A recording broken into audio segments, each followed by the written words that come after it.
I mean, obviously, Africa is very modern. True. Yes. You know, I mean, there's everything here. So it's quite funny. No, I don't even think it's funny. It's sad because there are many people out there, not just white people, even African people, black people out there who pretty much are ignorant about whatever goes down in Africa. You know what I mean? Yeah.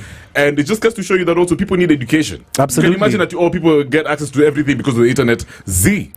People just don't know stuff out here, regardless of everything that's on the internet. But it also comes back down to us because we're the ones who are meant to be revolutionizing Africa. We're the ones who are meant to be progressing it and moving it forward. Yeah. But in a way, we're hindering ourselves because of selfish motives.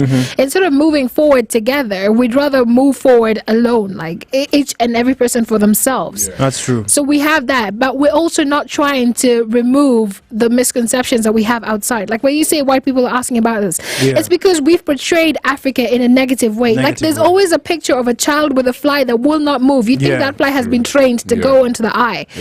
But that's not who Africa is. So when they come into places like Kenya and they see skyscrapers, they see roads, they see so many cars, they get confused because this is not what they were sold for. They assume that we're all, backwards. We're all in the slums. And it's quite sad. But I want to jump into your previous point where you mentioned how, we need to move on, especially for younger Africans. We need to move on. It's a new era.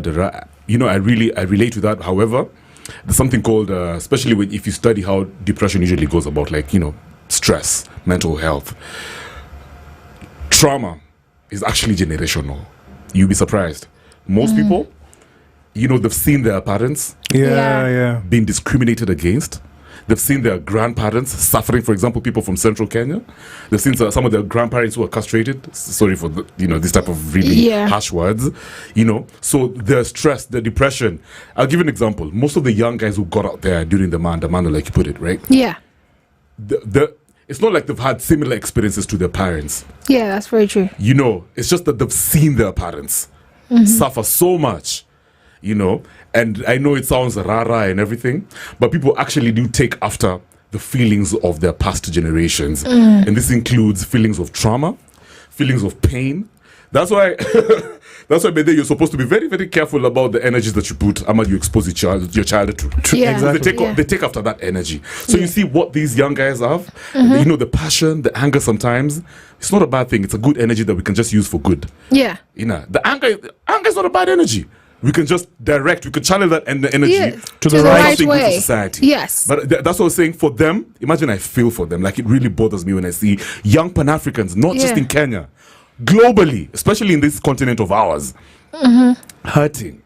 They're saying, I feel like I don't have an identity. Yeah. When you're in the mix of, for example, white people, you feel like no one is looking down on you, but you just somehow feel like everyone is staring down on you, down upon you. You know what I mean? Yeah. So I feel this is such an important era for us as African people to share our own stories. Yes. It's okay for you to feel bad. It's okay for you to cry constantly. Remove that energy, but just channel it for good. You know what I mean? And imagine I don't mind these Gen Zs having that type of abrasiveness. Yeah. I don't mind it because I know it's something that I think they just found themselves in that space. Yeah. In that mental being. Yeah. It's not easy, man. Yeah. To those listeners who are out there probably who are listening to the previous conversation, and when they mentioned a few things that most of our Kenyan women love to do, and it kind of sparks a bit of a what are these people saying, you're not modern, you're not moving towards the direction that we're moving in. So I'm trying to picture the culture and all this. I feel like the organization can grow to be a massive organization. I agree. You can imagine if you had legitimate people who are fighting for African rights, African culture,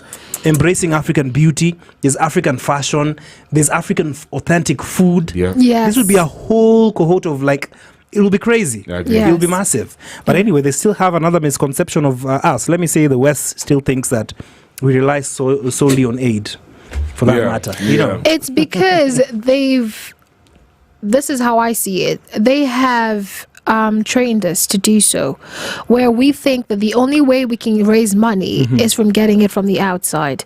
Kenya has a lot of money that moves around within Kenya, made by Kenyans, distributed by Kenyans. Stolen by Kenyans. Yeah. Don't forget that one. There's that too. Yeah.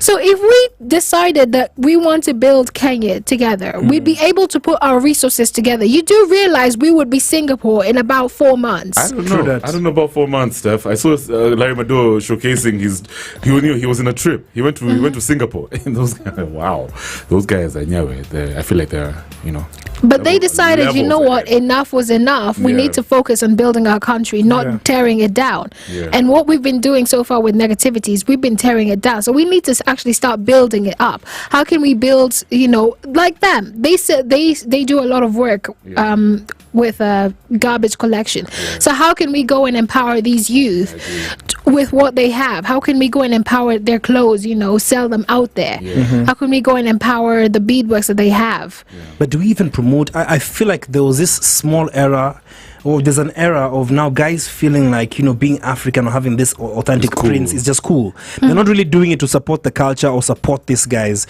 Like if all these ladies in Turkana who are now making soap and they're making shampoos out of these local herbs that they pick up, whoever goes and looks for them and says, okay, let me just go and buy an authentic Turkana soap. We don't. Yeah. But if there's something cool, okay, I have the beads, it's Kenyan, so I'm flying out in a week. I'm going to go to Masai Market and I'm going to pick up each and every African artifact. Yeah. So when I'm there, they can see some authenticity from me. Yeah. But deep inside, do you really feel that authenticity, or are you doing it as a fashionable statement to people? That's what I feel people are doing nowadays. Exactly, yeah, of course. Yeah. You can't go to the UK without a Tusker t-shirt. Bro, it's clout. Yeah.